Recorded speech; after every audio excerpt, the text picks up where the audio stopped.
Are you sick of mag dumping into trash and looking for a more efficient way to become a better marksman? Well, stick around because this week for Tactical Tuesday, we're going to talk about competitive shooting and more specifically, the different divisions within the USPSA.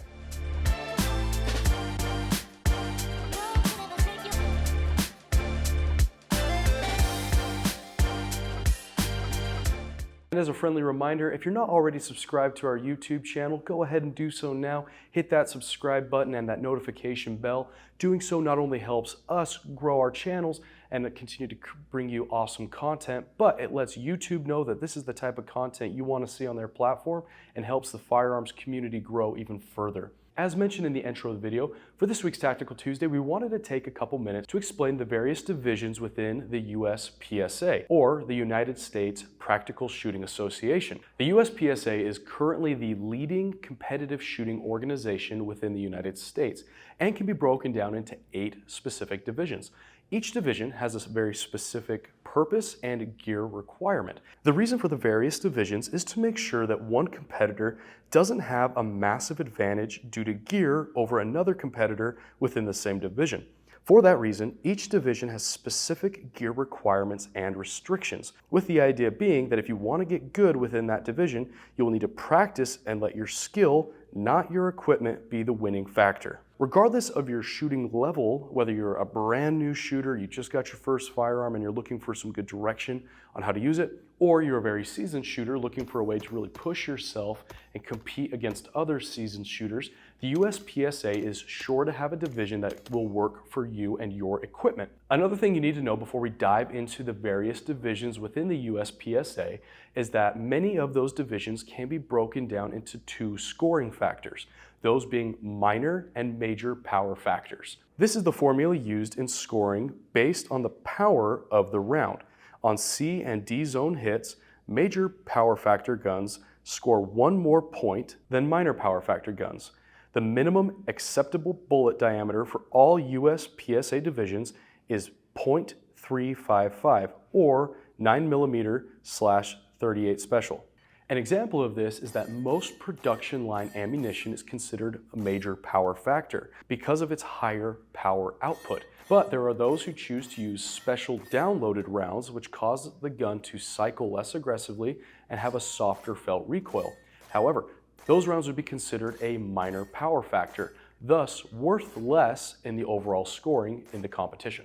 So with the major and minor power factors in mind, let's jump into the various divisions within the USPSA. Now to kick things off, we wanted to start off with one of the oldest and arguably most popular divisions within the USPSA, and that's the Open Division. Now, the Open Division is traditionally the division that most people think of when they think competition shooting.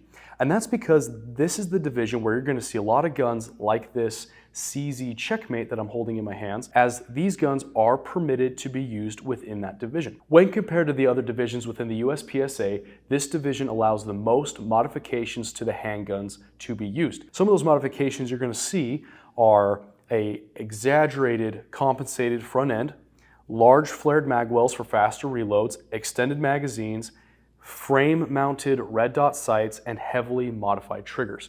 Pretty much anything goes within this division as far as modifications to the gun. Because of that, and the fact that the equipment, generally speaking, that's being used in this division is oftentimes far more expensive than a lot of the other divisions, this is where you're going to see some of the highest levels of athleticism.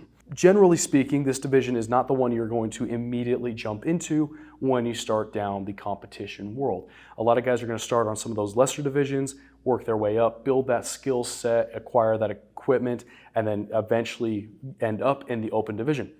But there's nothing saying you can't immediately go into that. It's just keeping in mind that the guys and gals who are competing in this division are, traditionally speaking, the best of the best when it comes to competition shooting within the USPSA. So kind of bear that in mind when you're starting down this road of competitive shooting. Next up, we have the Limited Division. Limited Division is the second race division within the USPSA.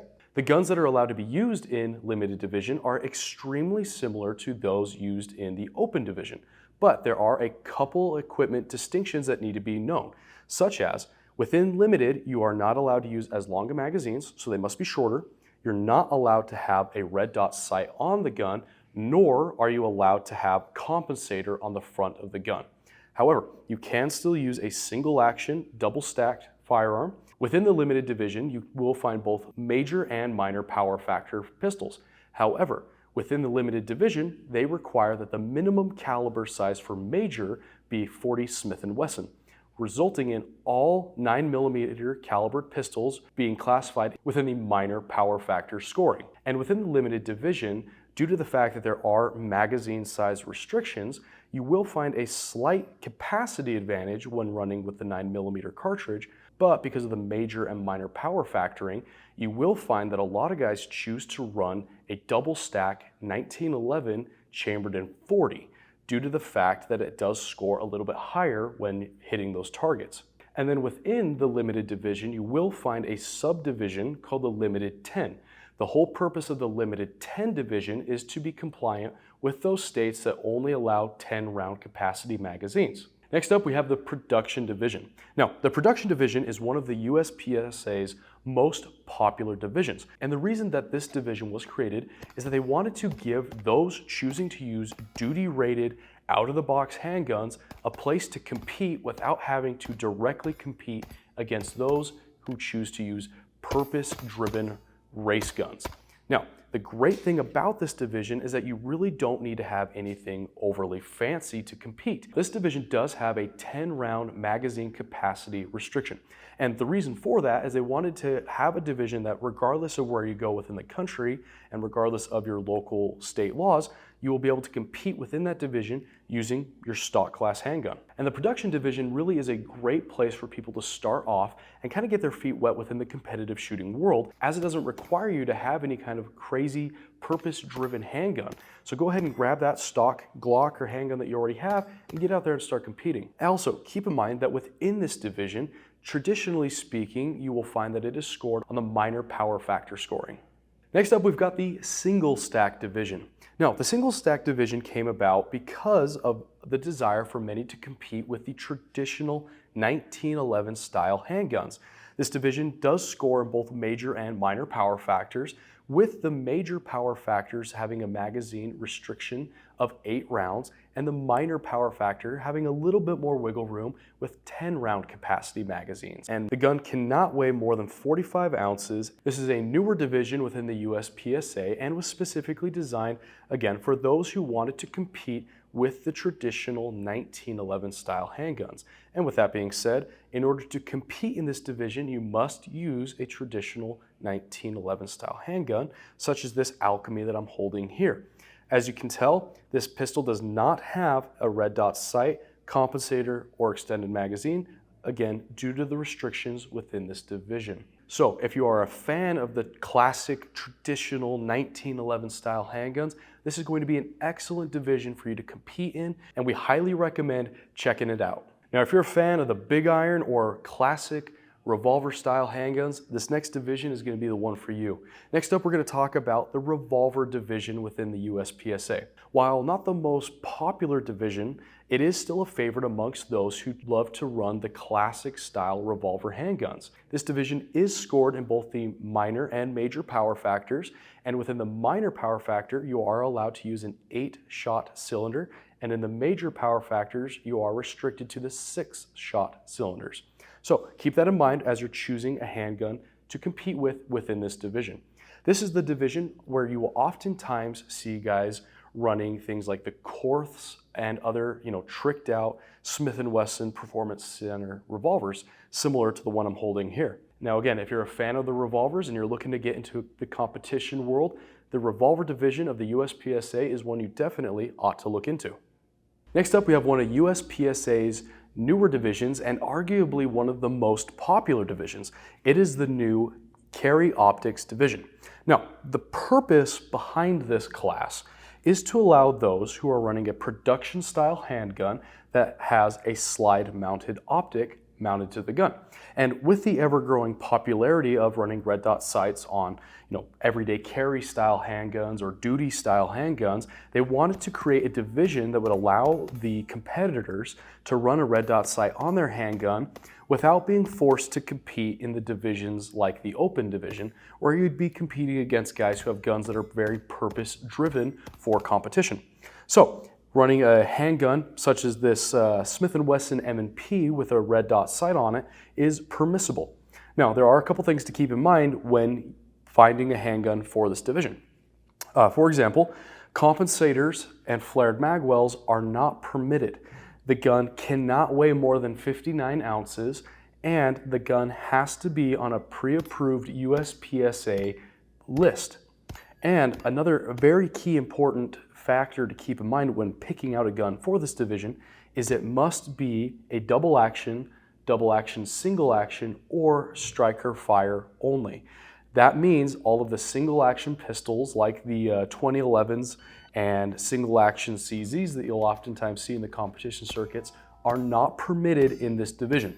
Those style handguns are going to be in another division all their own that we'll get to here in just a moment. So if you have a gun that's similar to this, a Glock, Smith & Wesson, really any striker fire handgun that already has a slide mounted red dot sight, this is going to be a great division for you to go ahead and jump into. Another good thing to keep in mind with this division, it is a minor scoring division only. So 9mm is the only permissible caliber within this division. And so it's going to be open to the majority of the gun owners that are already out there, and it's going to be a great place to start off your competition shooting journey. Now, for those of you who own a double stack 1911 style single action pistol with a red dot sight that is mounted directly to the slide, or a similar pistol such as like a CZ75 single action, this is going to be the division for you. This is the latest division created by the USPSA, and it is called the Limited Optics Division.